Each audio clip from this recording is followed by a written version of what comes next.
Muy bien, vamos al libro de Apocalipsis, desde el capítulo 1, por favor. De lectura al capítulo 1, versículo 1.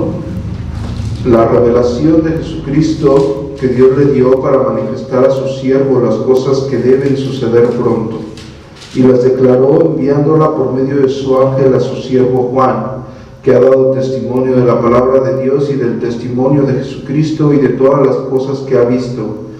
Bienaventurado el que lee y los que oyen las palabras de esta profecía y guardan las cosas en ella escritas, porque el tiempo está cerca.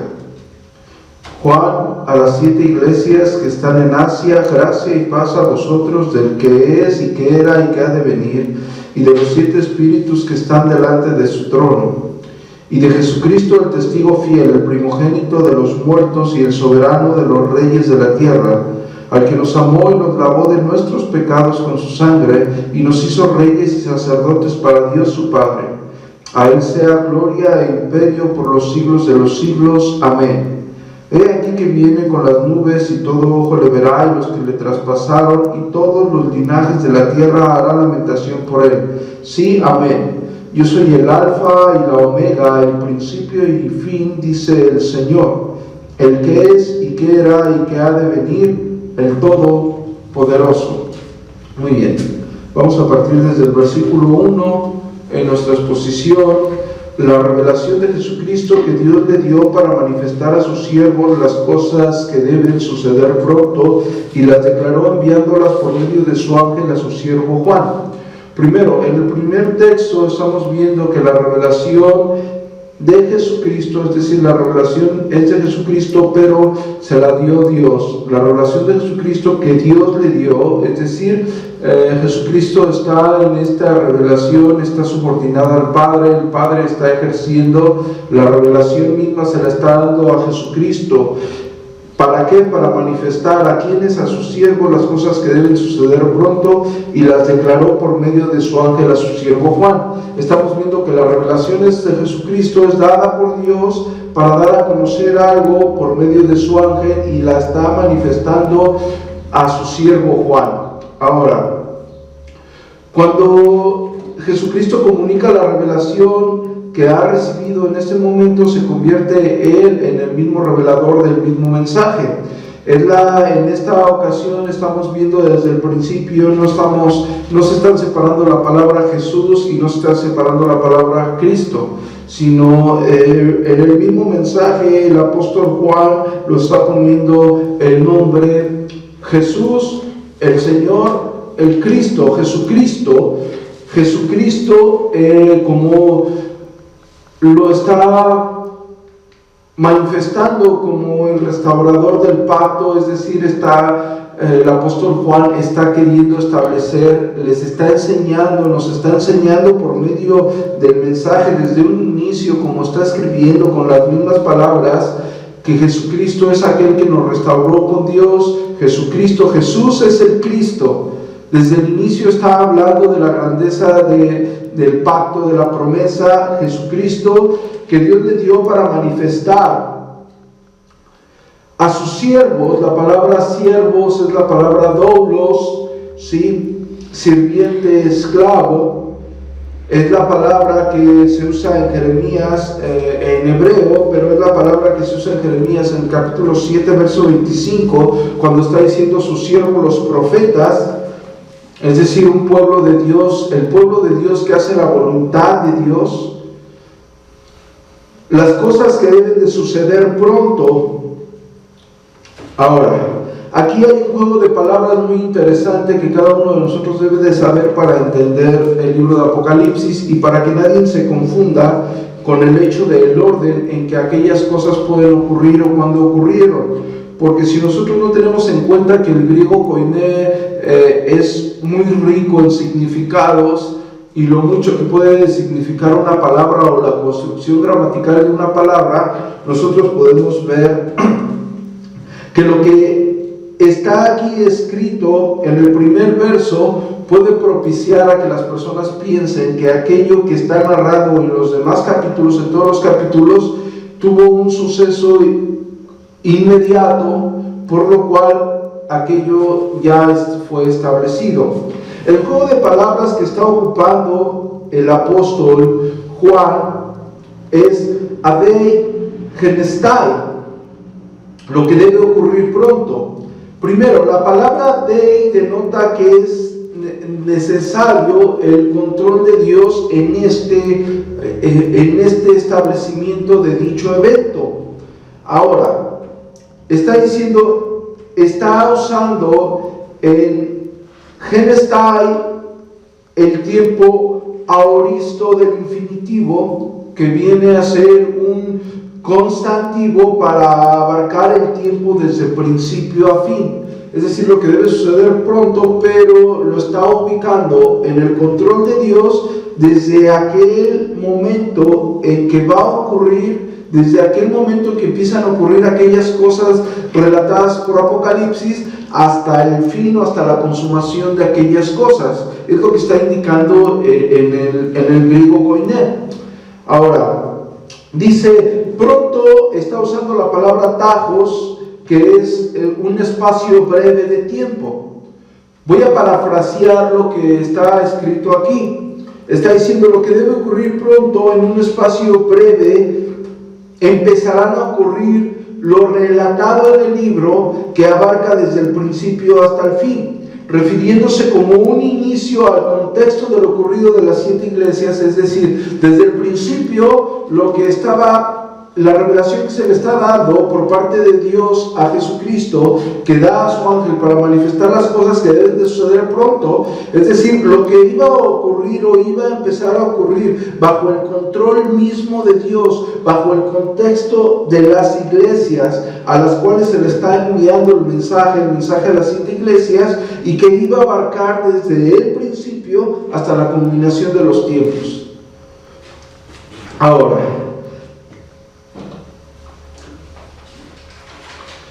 dio a conocer, hay una forma por la cual está dando a conocer, lo podemos llamar como el presagio del método, que es por un ángel. Es decir, el mensaje está siendo transmitido de Dios a Jesucristo, y Jesucristo por un ángel, el ángel transmite el mensaje a Juan, para que Juan a su vez escriba las cosas y las mande a las iglesias. En esta ocasión el apóstol Juan se está revelando como un siervo, está usando la palabra doulos, como siervo, sirviente de Dios, y nosotros dijimos que podemos estar seguros que Juan es el autor del libro de Apocalipsis, no solamente por el hecho gramatical que en él está, es decir, nosotros encontramos que en el Evangelio según San Juan él habla del Cordero, lo mismo que encontramos en el Apocalipsis, que se habla del Cordero. En el Evangelio según San Juan se habla, él habla el apóstol Juan habla en más de una ocasión del agua viva. Encontramos también en el Apocalipsis el agua viva, es decir, encontramos una fórmula del apóstol Juan haciendo la misma referencia, pero usando un distintivo de literatura. No ocupa él la misma literatura. Así habla del Cordero de Dios, pero está ocupando en proporción una abismal forma gramatical de escribir, porque la literatura apocalíptica es muy diferente a como él redacta su evangelio. Pero encontramos que el apóstol Juan es catalogado como el autor de este libro, no solamente nosotros como personas que vivimos en el siglo XXI y que entendemos diferentes comentaristas o que le hemos leído, pero también al principio, en la etapa de la era primitiva, muchas personas lo etiquetaron como el autor del libro del Apocalipsis, como es Justino Mártir del 165 después de Cristo. Él dijo que Juan era el autor, lo mismo que Irineo, quien fue alumno. Irineo fue alumno de Policarpo, y Policarpo fue alumno directo del apóstol Juan. Entonces encontramos una línea directa de la enseñanza del apóstol Juan, que determinan que Juan mismo es el escritor del libro de Apocalipsis. Pero también encontramos otros padres de la iglesia, como Hipólito, Tertuliano, Clemente de Alejandría y Orígenes, que ellos creían que el apóstol Juan era quien escribió el libro de Apocalipsis. Ahora, decimos, verso 1, la revelación de Jesucristo que Dios le dio para manifestar a sus siervos las cosas que deben suceder pronto, y las declaró enviándolas por medio de su ángel a su siervo Juan. Entonces ya dijimos que esto es dado por Dios a Jesucristo. Jesucristo lo transmite a Juan por medio de un ángel, y las cosas que deben suceder pronto, es decir, abarca un contexto inmediato en el hecho que iba a ocurrir, pero ese pronto, con la acción gramatical que está redactada en el griego koiné del libro de Apocalipsis, relata desde el hecho, desde su establecimiento, desde que eso iba a estar establecido bajo el control de Dios hasta el fin. El verso 2 dice que ha dado testimonio de la palabra de Dios y del testimonio de Jesucristo y de todas las cosas que ha visto. Ahora, el verso 2 está diciendo que ha dado testimonio de la palabra de Dios y del testimonio de Jesucristo y de todas las cosas que ha visto. Ahora, podemos juntar estas palabras, si lo entendemos de una forma sencilla en su gramática. Él está ocupando o está usando una forma en el griego koiné que se llama aoristo epistolar. Él está escribiendo desde la perspectiva de los lectores. Fíjense lo que hace, que ha dado testimonio. Él mismo dice, él está hablando desde la perspectiva de los lectores, está escribiendo desde la perspectiva de los lectores, que ha dado testimonio de la palabra de Dios y del testimonio de Jesucristo y todas las cosas que ha visto. No está diciendo que yo he dado testimonio, que yo he dicho, que él está hablando, está escribiendo, está narrando los hechos de Apocalipsis desde la perspectiva de un lector. A esto se le conoce, repito, como aoristo epistolar. Ahora, reconocemos que el apóstol Juan estuvo en todo el ministerio de nuestro Señor Jesucristo, el discípulo amado, y si nosotros vemos lo que él relata en Juan, en el capítulo 21 y 24, notamos una similitud de lo que estamos hablando. Es decir, él dio testimonio de la palabra de Dios, de todo lo que Dios había revelado por medio de los profetas, de todo lo que Dios había manifestado, y del testimonio de Jesucristo como aquel que cumplió todo lo escrito en las Santas Escrituras. Cuando estudiamos teología bíblica, cuando estudiamos el camino de Emmaus, vimos que todas las Escrituras se refieren a Cristo.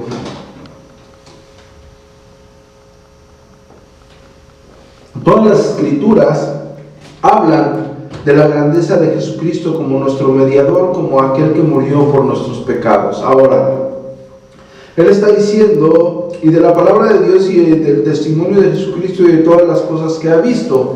Y después dice, bienaventurado, antes de seguir, cuando estamos hablando en el verso 2 de lo que está diciendo el apóstol Juan, de lo que está escribiendo, que dice que ha dado testimonio de la palabra de Dios y del testimonio de Jesucristo y de todas las cosas que ha visto, y hemos determinado que el hecho que él está escribiendo desde la perspectiva de los lectores, es decir, él está usando lo que ya denominamos en el original griego koiné, la forma de escribir. Hay personas, hay comentaristas que dicen que el apóstol Juan escribió el prólogo después de escribir todas las visiones, pero radicalmente esto vendría a ser, no imposible, pero vendría a ser muy difícil de sustentar, porque el apóstol Juan no escribió en hojas, escribió en un rollo.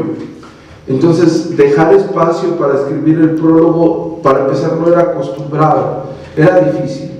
Entonces, el hecho es más que como él fue recibiendo la revelación, él fue recibiendo aquello, pudo empezar a escribir aquellas cosas. No sabemos el tiempo determinado en que ocurrió, porque la misma escritura no deja aquel dato para nosotros establecer esto, pero nosotros sí vemos que puede ser un poco complicado decir o argumentar con bases sólidas que el prólogo fue escrito después de haber él redactado todo lo que nosotros ahora conocemos como 22 capítulos. Pasando al versículo 3 dice: bienaventurado el que lee los que oyen las palabras de esta profecía y guardan las cosas en ella escritas, porque el tiempo está cerca. Encontramos en el capítulo 3 la primera de las 7 bienaventuranzas de las que nosotros ya hemos hablado. Esta está en el versículo 3. Encontramos nuestra segunda bienaventuranza en el capítulo 14, verso 13, nuestra tercera bienaventuranza en el capítulo 16, verso 15, nuestra cuarta bienaventuranza en el capítulo 19, verso 9, nuestra quinta bienaventuranza en el capítulo 20, verso 6, y nuestra sexta bienaventuranza en el 22, 7, y la séptima en el mismo capítulo 22, pero en el verso 14. Ahora, la palabra que está ocupando el apóstol Juan para decir bienaventurados está ocupando la palabra Macarios, ¿sí? Que significa supremamente bendecido, afortunado, bien librado, dichoso, glorioso, bienaventurado. Bienaventurado el que lee y oye está en presente, es decir, que lo que está relatando el apóstol Juan con respecto al libro de Apocalipsis, que tiene que ser un ejercicio constante o con regularidad. Ahora, la palabra que está ocupando para decir leer, está ocupando en el original Neogoine la palabra anaginosco, que es aprender de nuevo, releer o leer. Y la palabra para escuchar o para oír es acobo, pero él está ocupando en el verbo oír, está escribiendo en el libro de Apocalipsis, en el original griego, está ocupando hoi akobosteis, que va seguido del acusativo que expresa el acto de oír, pero que espera alguna obediencia. Es decir, no está diciendo nada más el que lee y el que oye, sino el mismo acto de leer y el mismo acto de oír lo que está aquí, espera el resultado de aquel oyente que obedezca las cosas aquí escritas. Recordemos que en las sinagogas se acostumbraba a leer lo que conocemos nosotros como la ley y los profetas los días sábados. Ahora nosotros como creyentes recordemos que nosotros guardamos el día del Señor, que es el día domingo, y también las iglesias primitivas, todas las iglesias, como nosotros lo hicimos al principio, acostumbraban tener la lectura al inicio de sus reuniones. La palabra profecía, que en el original griego no cambia mucho en la pronunciación a lo que hoy conocemos, profeteia, que es profecía, predicción, se está refiriendo a la continuación de aquella palabra, de la palabra de Dios.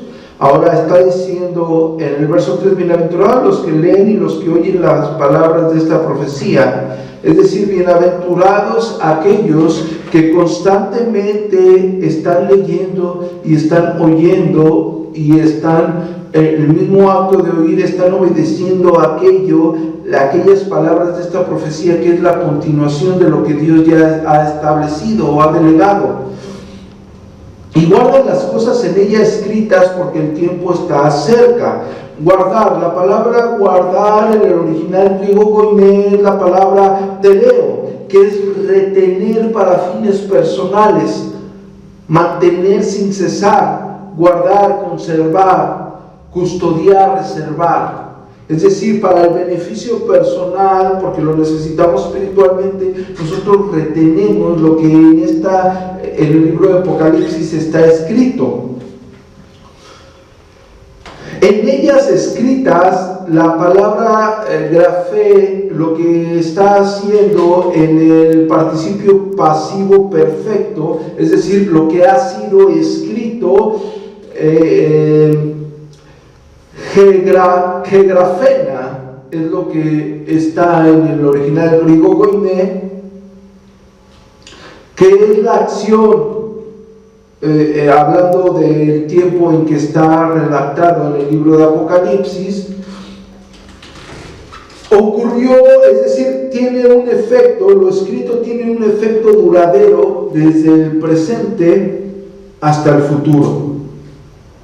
El tiempo perfecto en que está escrita la palabra grafé redacta que el tiempo en que la acción ocurrió no solamente tiene el efecto para aquel momento, sino hasta el futuro. Y cuando está ocupando la palabra tiempo, está ocupando la palabra kairos. Recordemos que hay dos palabras en el griego koiné que definen tiempos: kairos y cronos, ¿sí?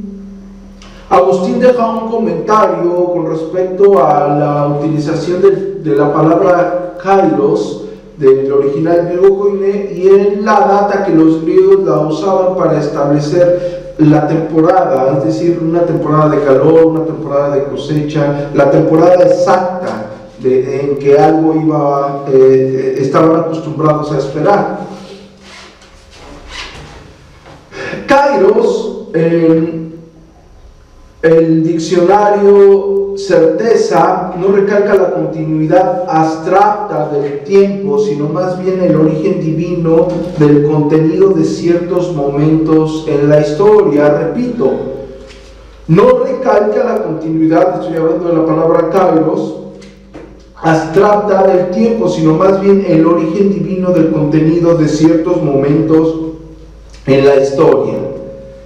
Kairos, quiero parafrasear algunas cosas: un tiempo fijo y definido, el momento en que las cosas llegan a la época decisiva esperada, con el momento adecuado limitado ante el cumplimiento del tiempo. Ahora dice, versículo 3, bienaventurado el que lee y los que oyen las palabras de esta profecía y guardan las cosas en ella escritas, porque el tiempo está cerca. Quiero parafrasear esas palabras que acabo de exponerles en el griego. En ella escritas porque el tiempo está cerca. Eso quiere decir, la acción que estaba por ocurrir tiene un efecto duradero en el presente y futuro, en un tiempo fijo y definido. El momento en que las cosas llegan a la época decisiva esperada como el momento adecuado, limitado ante el cumplimiento del tiempo. El griego nos da mucho apoyo. No tengo nada en contra de diccionarios como el Strong, pero recordemos que el Strong no nos ayuda con respecto a la formación gramatical del original griego koiné. Entonces nos limita mucho en este tipo de estudios. Lo recomendado siempre es ir a los documentos originales. En este caso tenemos el griego, podemos hablar de cualquiera de las ediciones del Textus Receptus, ya sea de Erasmo, de Stefano, cualquiera de sus ediciones, o podemos recurrir al texto bizantino o al texto crítico o el Nestle Aland, y nosotros vamos a ver la construcción gramatical de la misma forma. Nosotros entendemos en estos versos que las construcciones gramaticales, cuando se refiere al cumplimiento de aquellas cosas, cuándo iban a suceder y el cumplimiento de cuándo iban a suceder y cuándo iban a ser redactadas, nosotros vemos que en el original griego koiné, según la misma construcción gramatical, definen un tiempo pronto, es decir, un tiempo que iba a ocurrir determinado, pero ese tiempo abarca, o el espacio que abarca aquel tiempo, no es en un cumplimiento cercano, sino más bien aquel cumplimiento tiene desde que aquella cosa o aquel evento está siendo promulgado, tiene un cumplimiento hasta el fin del mismo tiempo establecido bajo el límite que Dios mismo está brindando bajo la misma construcción.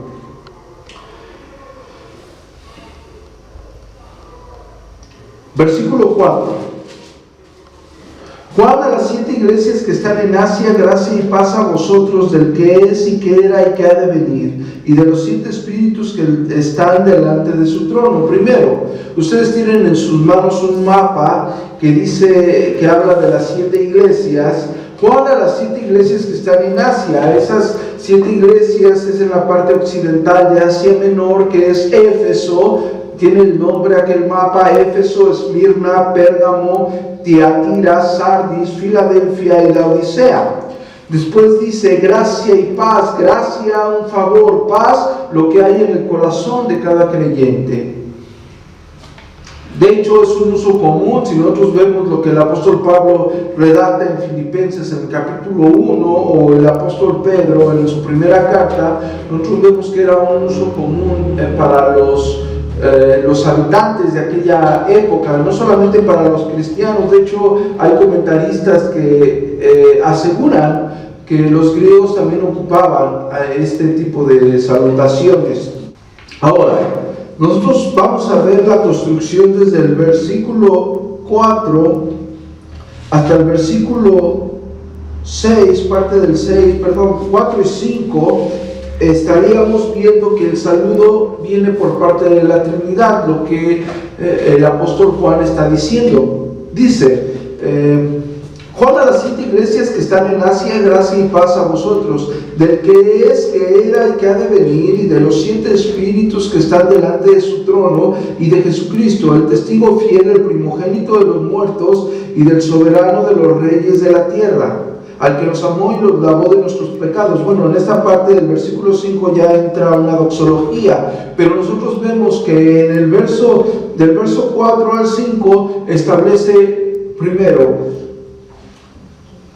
el qué es y qué era y qué ha de venir, y después de hablar de los 7 espíritus nombra a Jesucristo, y Jesucristo no podemos decir que se está refiriendo a Jesucristo al principio, aunque después vemos que en el versículo 8 sí se refiere a Jesucristo. Esto habla de la inmutabilidad de Dios, habla de la grandeza de Dios, pero también habla de Jesucristo y Dios Padre como la misma persona, el mismo Dios. Es decir, no hace diferencia, no está haciendo alguna diferencia el apóstol Juan con respecto a su inmutabilidad de ninguno de ellos, a su eternidad, a su eternidad gloriosa.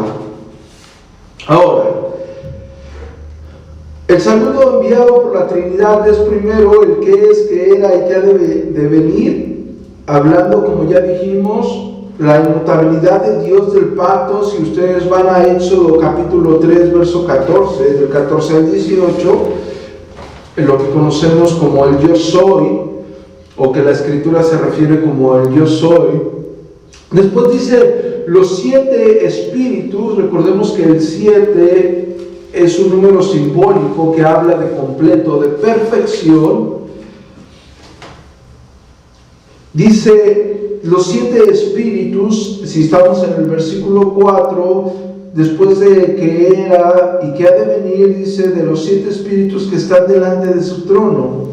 Ahora, los 7 espíritus está refiriéndose que Dios gobierna la tierra con poder, con el poder de su espíritu, no con un poder terrenal.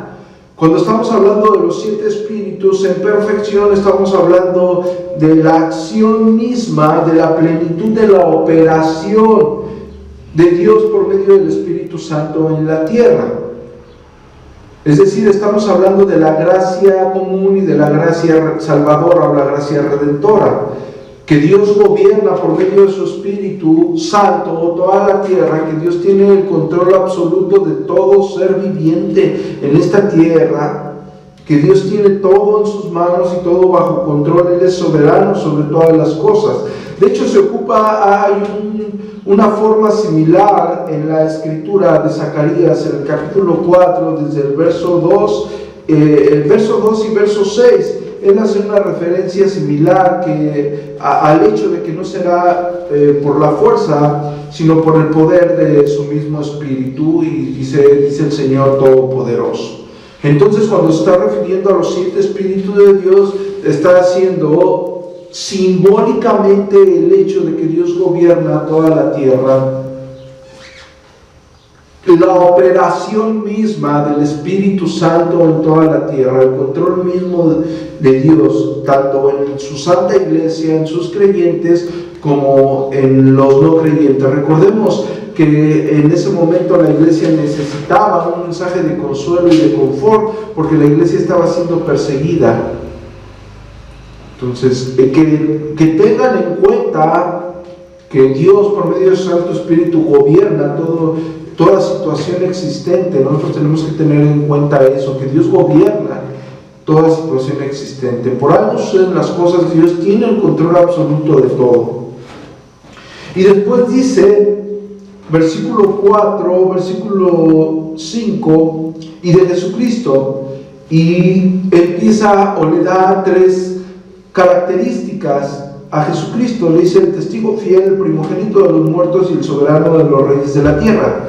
Cuando empieza y nombra a Dios Padre, habla de la inmutabilidad de Dios en todos los aspectos, el que es, el que era y el que ha de venir. Cuando hace referencia simbólicamente a los 7 espíritus, está hablando del control perfecto de Dios en toda la tierra, es decir, de la operación en la plenitud de las acciones que hay aquí en la tierra en la soberana voluntad de Dios.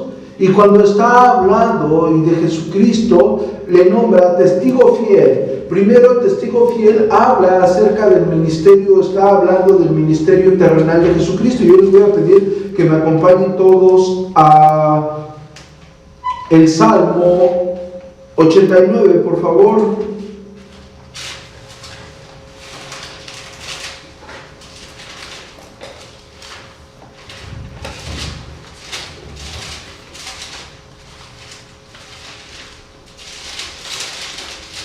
Ya están todos ahí. Salmo 89, desde el verso 36. Su descendencia será para siempre, y su trono como el sol delante de mí. Después de eso dice: como la luna será firme para siempre, y como un testigo, ¿qué? Fiel. Ahora, hay muchas referencias en el Antiguo Testamento. Los versos que yo les di de Zacarías, del capítulo 4, es para que ustedes en casa, ustedes vean estos textos, ustedes puedan detallar a fondo lo que estamos exponiendo aquí. Ahora, el testigo fiel, estamos hablando del ministerio terrenal de nuestro Señor Jesucristo, pero después dice el primogénito de los muertos. Ahora, después de hablar del ministerio terrenal, habla de la resurrección, muerte y resurrección de nuestro Señor Jesucristo. Si nosotros vamos en el mismo Salmo 89, pero nos regresamos al versículo 27, dice: yo también le pondré, ¿por qué? Por primogénito y más excelso de los reyes de la tierra. Si nosotros vamos a lo que el apóstol Pablo dice en Primera de Corintios, acompáñenme a Primera de Corintios, por favor. En el capítulo 15,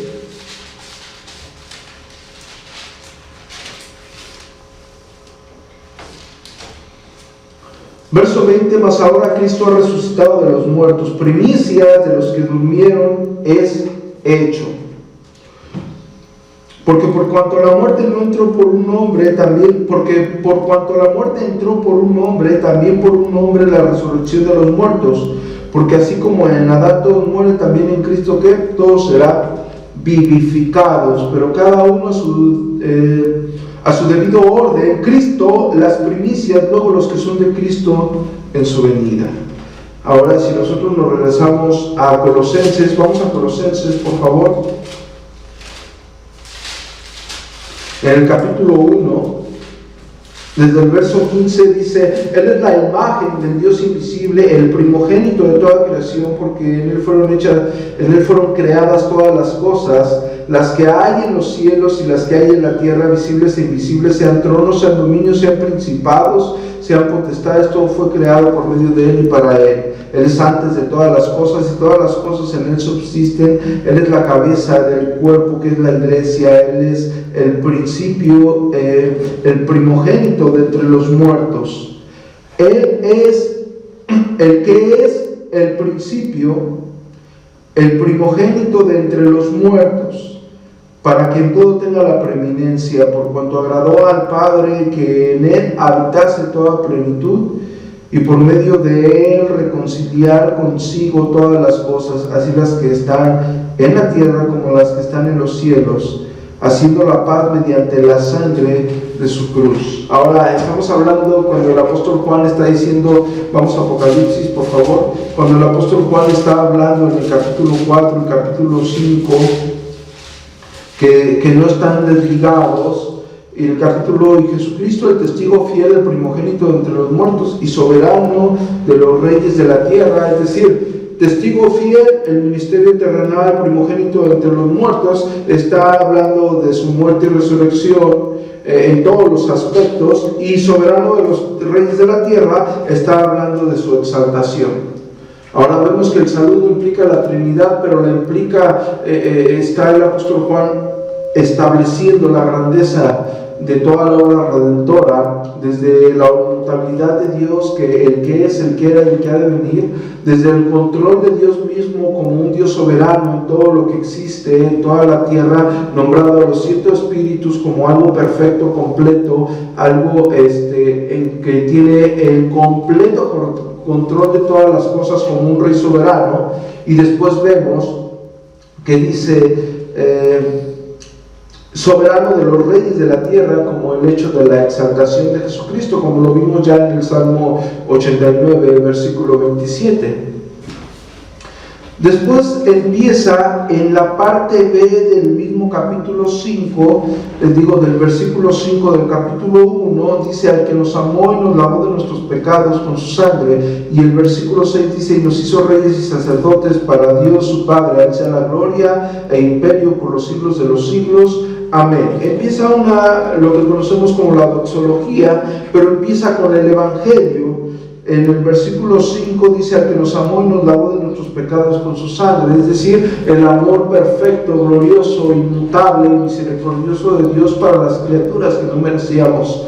Su misericordia y su gracia, el que nos amó y nos lavó. Está diciendo el apóstol Juan de nuestros pecados con su sangre. Hay algunos problemas con la palabra lavó en algunos textos originales. Lavó, limpió, pero no hay ningún problema. Dicho no agrede nada de las Santas Escrituras. De nuestros pecados con su sangre, por medio de su sangre, nosotros somos reconciliados con Dios. Empieza narrando el Evangelio. Tenemos la construcción de todo el texto hasta aquí diciéndonos, bueno, empieza con la revelación, empieza con la autoridad de la revelación que proviene, aunque Juan es el escritor, proviene de Dios, dada a Jesucristo, enviada por su ángel. El apóstol Juan establece esta maravillosa revelación, establece la bienaventuranza de leer aquello, establece el apóstol Juan que él fue testigo de aquella grandeza, él fue testigo del cumplimiento de aquella grandeza, y establece aquella bienaventuranza para las personas que no solamente leemos y escuchamos, sino que nos atenemos a lo que está escrito, que obedecemos lo que la misma Escritura, el mensaje que la Escritura nos está dando. Y después está diciendo el mensaje a las 7 iglesias que están en Asia. Las 7 iglesias, ya hablamos anteriormente que las iglesias son un tipo, es decir, las iglesias sí tienen un contexto histórico, las iglesias sí tenemos que estudiar a profundidad lo que ocurre en cada iglesia, pero es para todo el periodo, toda la dispensación hasta la segunda venida de nuestro Señor Jesucristo. Como un tipo, un patrón que puede ocurrir en la vida de cada creyente, como veremos en el transcurso de la exposición. Y empieza el saludo de la Trinidad, el que es, que era y que ha de venir, hablando de Dios Padre inmutable, de los 7 espíritus que están delante de su trono, refiriéndose al soberano control, la soberana voluntad de Dios por medio de su Espíritu Santo. Es decir, que el Espíritu opera soberanamente en la tierra, la gracia común y la gracia redentora, la gracia salvadora, y a Jesucristo, el testigo fiel, aquel el testimonio de Jesucristo como el que cumplió muerte y resurrección, el primogénito de los muertos, y la exaltación como el Rey soberano de los reyes de la tierra. Y el Evangelio lo empieza a anunciar al que nos amó y nos lavó de nuestros pecados. Le recuerda el apóstol Juan el principio base de nuestra fe, ¿no? Que Jesucristo ha muerto por nuestros pecados, que Jesucristo nos ha reconciliado por medio de su sangre. Y ese sacrificio, ese glorioso Evangelio, en el verso 6 dice: y nos hizo reyes y sacerdotes para Dios su Padre. Es decir, está dando el resultado de aquella gloriosa verdad. Reyes y sacerdotes, nosotros veremos que es aplicado en el Antiguo Testamento. Eso lo podemos ver en Éxodo, en el capítulo 19, a partir del verso 5, pero es aplicable para la iglesia. Nosotros vemos que el apóstol Pedro, en su primera carta, en el capítulo 2, verso 9, nos nombra real sacerdocio, ¿sí? Entonces, vemos que el apóstol Juan está relatando en la doxología un evangelio, pero este evangelio relatado en la doxología trae el resultado de ese mismo evangelio. Es decir, en el verso 6 nos hizo reyes y sacerdotes, pero no para que nosotros creamos que por nuestras cosas seamos mejor o nos creamos mejor que alguien o que algo, para Dios su Padre. Y por eso dice después en la doxología: a Él sea gloria e imperio por los siglos de los siglos. Amén. Recalca: a Él sea la gloria por los siglos de los siglos. Ahora, versículo 7: he aquí que viene con las nubes y todo ojo le verá, y los que le traspasaron, y todos los linajes de la tierra harán lamentación por Él. Sí, amén. Está diciendo: he aquí que viene con las nubes. Empieza la esperanza. Fíjense cómo establece desde el versículo 4 la salutación de la Trinidad. Establece posteriormente el Evangelio, narra de la inmutabilidad de Dios, narra del control de Dios por medio de su Espíritu Santo, habla de Jesucristo desde testigo fiel como el ministerio terrenal, aquel que cumplió lo antes escrito, como nos referimos al Salmo 89, pero también está hablando de aquel que murió y resucitó. Después de hablar de aquel que murió y resucitó, habla de su exaltación como Rey soberano, y después de eso nos vuelve a hablar del Evangelio. Es decir, tenemos un cumplimiento de la primera venida de nuestro Señor Jesucristo en lo que hablamos del paralelismo progresivo, pero después también se está refiriendo, está dando hincapié, está tocando la segunda venida de nuestro Señor Jesucristo. He aquí que viene con las nubes, es decir, estamos esperando la segunda venida de nuestro Señor Jesucristo. El consuelo a la iglesia primitiva era para la segunda venida de nuestro Señor Jesucristo. Ellos tenían que tener en claro que nuestro Señor Jesucristo estaba, o ellos tenían que recalcar en su corazón y en sus pensamientos que la promesa de que Él iba a venir por su santa iglesia era latente. El consuelo del creyente, cuando decimos que viene con las nubes, nosotros vamos a encontrar en el Salmo 104 la misma exasperación de aquella gloriosa verdad. Ahora, nosotros vemos el hecho consistente de una segunda venida, una inminente segunda venida de nuestro Señor Jesucristo. Nosotros no vemos dos segundas venidas, nosotros vemos solo una segunda venida, como vemos en Mateo 24. De hecho, quiero que me acompañen a Mateo 24.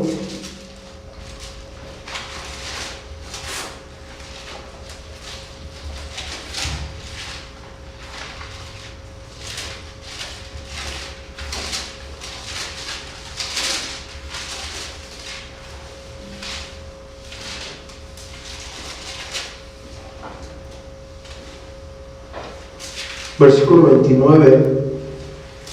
Inmediatamente después de la tribulación de aquellos días, el sol se oscurecerá y la luna no dará su resplandor, y las estrellas caerán del cielo, y las potencias de los cielos serán conmovidas. Entonces aparecerá la señal del Hijo del Hombre en los cielos, en el cielo. Y entonces lamentarán todas las tribus de la tierra y verán al Hijo del Hombre viniendo, ¿qué? Sobre las nubes del cielo con poder y gran gloria, y enviará a sus ángeles con gran voz de trompeta, y juntará a sus escogidos de los cuatro vientos desde un extremo del cielo hasta el otro. Bueno, nosotros vemos lo mismo narrado por Marcos, del hecho consistente de una segunda venida. Si ustedes pueden ver el versículo 62 del capítulo 14. De hecho, si ustedes van a Primera de Tesalonicenses, capítulo 4, verso 16, y Segunda de Pedro, capítulo 3, verso del 3 al 4, hay una reafirmación de una esperanza, de la esperanza que tenemos el creyente de una segunda venida. Nosotros estamos conscientes de cuando nuestro Señor Jesucristo venga, porque la Escritura lo afirma, todo ojo le verá. Es decir, no hay una venida secreta, no hay... La Escritura también afirma que muchas personas serán engañadas al respecto. No hay ninguna venida secreta. Cuando Él venga, todo ojo le verá, y las personas que no aceptaron este bendito Evangelio, que no se arrepintieron de sus pecados, recibirán la ira de Dios. Es lo que la Escritura afirma, ¿sí? Y las personas que sí, por la gracia de Dios, estamos a los pies del Maestro y estamos bajo su voluntad, la Escritura afirma que cuando Él venga, la iglesia será arrebatada.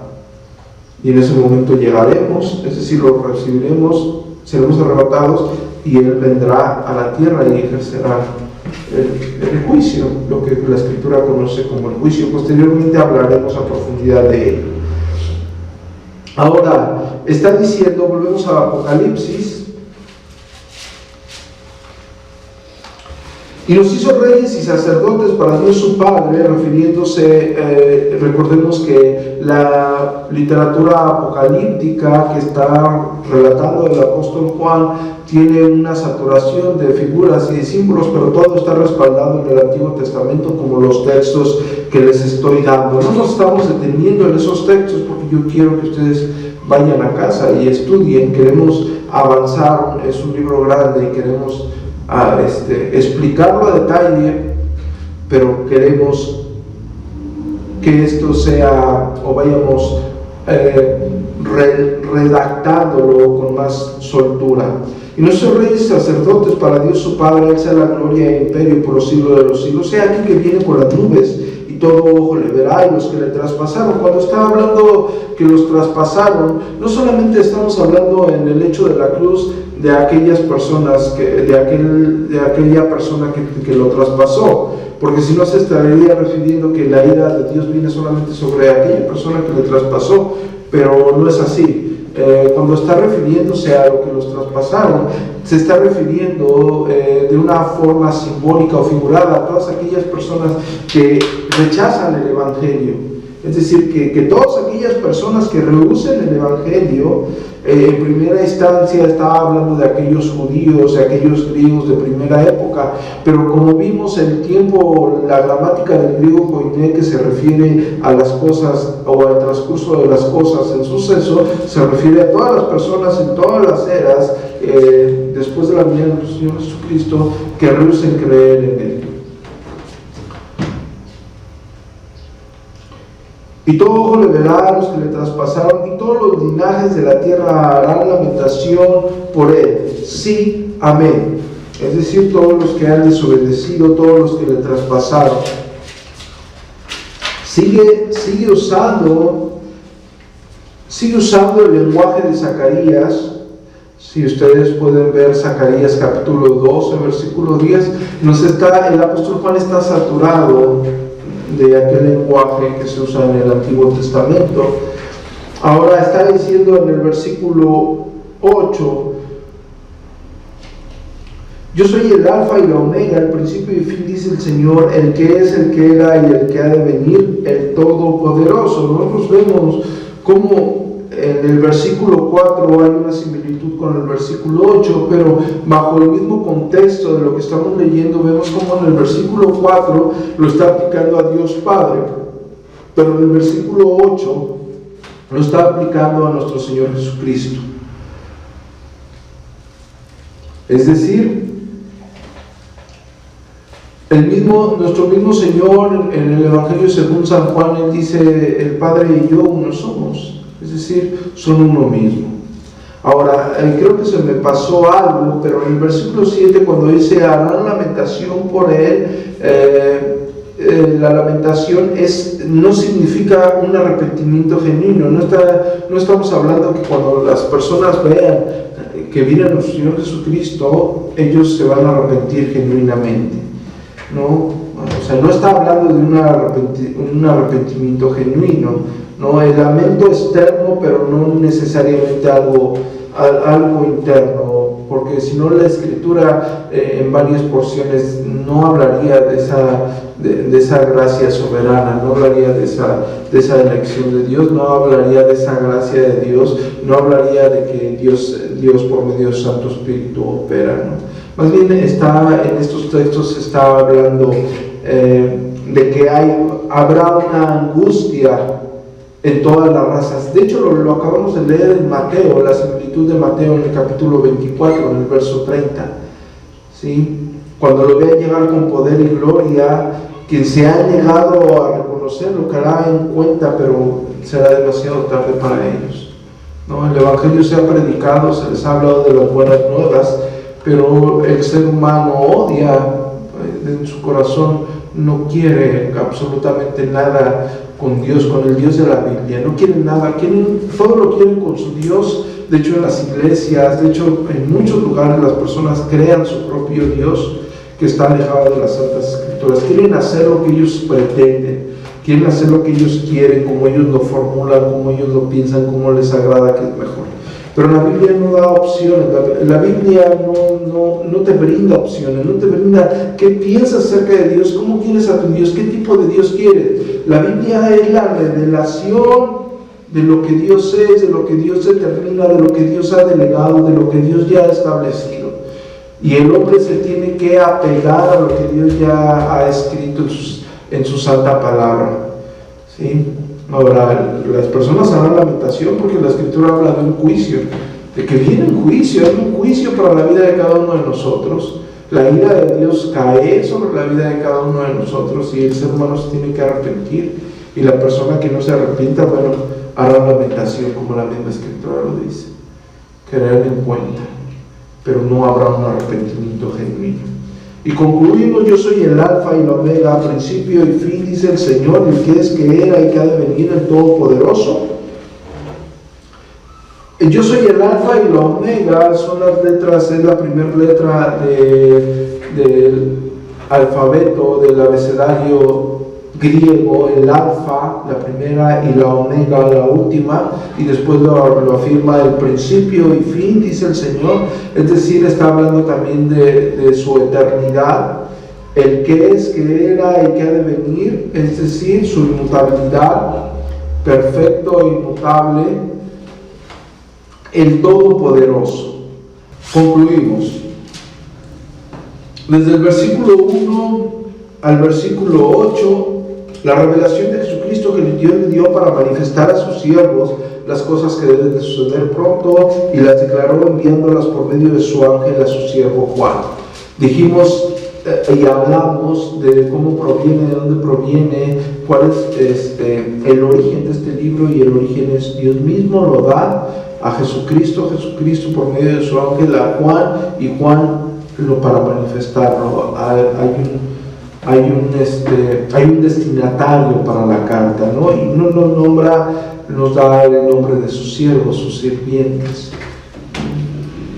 Cada testimonio está hablando, dijimos que él se pone en el lugar de los oyentes, que ha dado testimonio de la palabra de Dios y del testimonio de Jesucristo y de todas las cosas que ha visto, epistolar, y la primera bienaventuranza, los que leen, oyen las palabras de esta profecía, guardando las cosas en ella escritas. Es decir, de nada sirve oír, de nada sirve que ustedes vengan, oigan, de nada sirve que lean si no guardan, si no atesoran, y si no hacen o ejercen las cosas en ella escritas. Juan a las 7 iglesias como un tipo que están en Asia, y un saludo, la gracia de Dios, el regalo divino de Dios, la manifestación de la misericordia de Dios y la paz que Dios pone en la vida de cada uno de los creyentes, a cada uno de vosotros, y el saludo de la Trinidad, la inmutabilidad de Dios, la plenitud de la operación del Espíritu Santo en los 7 espíritus, y a Jesucristo lo nombra en su ministerio terrenal como testigo fiel, el primogénito del la muerte y resurrección de Cristo y la exaltación del soberano de los reyes de la tierra. Y el apóstol Juan nos empieza predicando el Evangelio en la doxología, en la mitad del versículo 5, al que nos amó y nos lavó de nuestros pecados con su sangre y nos hizo reyes, un resultado, nos hizo reyes sacerdotes para Dios su Padre, a él sea la gloria e imperio por los siglos de los siglos. Amén. El establecimiento y de repente en el versículo 7 corta de tajo ese establecimiento y se va a la esperanza de todo creyente, que es su segunda venida. He aquí que viene con las nubes y todo ojo le verá, y los que le traspasaron y todos los linajes de la tierra hará lamentación por él. Sí, amén. Yo soy el alfa y la omega, el principio y fin, dice el Señor, el que es, que era y que ha de venir. Es decir, del versículo 1 al versículo 8 establece de una forma magistral cómo Dios mismo brinda esta revelación, es decir, de dónde proviene esta gloriosa revelación, que hay una bienaventuranza para leer, oír y atesorarlo aquí escrito, y el saludo es magistral en el hecho que cómo se manifiesta. No vamos a encontrar otro saludo similar, no solamente en la grandeza gramatical. Nosotros sabemos que toda la palabra es inspirada por Dios y toda la palabra tiene un origen divino. En la forma que está redactada nos ofrece un gran consuelo a la vida de cada uno creyente en las cosas que suceden en nuestra vida cotidiana o en nuestro cotidiano andar, en nuestro caminar, en las cosas que ejercemos. Porque nos está diciendo, nos está hablando de la inmutabilidad de Dios, nos está hablando de que Dios tiene el control de todas las cosas por medio de su Santo Espíritu, que su Santo Espíritu opera de forma soberana, es decir, que Dios tiene el control. Recordemos que la iglesia perseguida necesitaba un consuelo similar, y habla del establecimiento de nuestro Señor Jesucristo como el testigo, el primogénito y el soberano y rey, es decir, desde su ministerio, muerte y resurrección hasta su exaltación. ¿Sí? Y predicándonos el Evangelio, la grandeza de ese Evangelio que nos acerca a Dios, que por medio de su gracia estamos cerca de Dios, que por medio de ese sacrificio perfecto nosotros tenemos la entrada al trono de la gracia, que tenemos que estar agradecidos por esa misericordia a la vida de cada uno de nosotros, que cada uno de nosotros esté consciente de la magnitud de esa obra redentora, de ese pacto de gracia, de ese pacto a cada uno de nosotros que Dios ha hecho desde antes de la fundación del mundo, y nos ha redimido, pero nos ha redimido para su gloria. Sí, nos ha hecho reyes y sacerdotes para gloria de Dios Padre, es decir, hay un llamado a la vida de nosotros, pero ese establecimiento, ese llamado es para glorificar a Dios, para la misma gloria de Dios. Y nos brinda la esperanza, nos recalca aquella esperanza que Él tiene. Hay una promesa de venir cualquiera que sea nuestra aflicción, por cualquier cosa que estemos pasando, por cualquier cosa que pase cada persona en esta tierra. Nosotros tenemos que tener en cuenta que nuestro Señor Jesucristo ha dicho y está establecido que Él vendrá por segunda vez. De hecho, el apóstol Pedro dice: ¿y cómo no andaremos cómo no cada uno de nosotros, quiero parafrasear, cómo cada uno de nosotros no andará en una manera santa de vivir? ¿Cómo cada uno de nosotros no se guardará teniendo esa esperanza? Es decir, cada uno de ustedes tiene que tener en cuenta que vivimos para un Dios santo, que somos llamados para un Dios santo y que tenemos que vivir como se vive para un Dios santo. Hay un llamado a santidad. Somos salvos por gracia y el ser humano no puede hacer nada para esa salvación, pero cuando esa gracia está en la vida de cada uno de nosotros, la vida de Dios es manifiesta en nuestra forma de vivir, en nuestra forma de conducirnos. Y recalca: yo soy el alfa y la omega, el principio y el fin. ¿Quién dice? Dice el Señor, el que es, que era y ha de venir, inmutablemente hablando, el Todopoderoso, es decir, que Él tiene poder sobre todas las cosas, sobre todo lo que existe, desde el principio hasta el fin. Amén.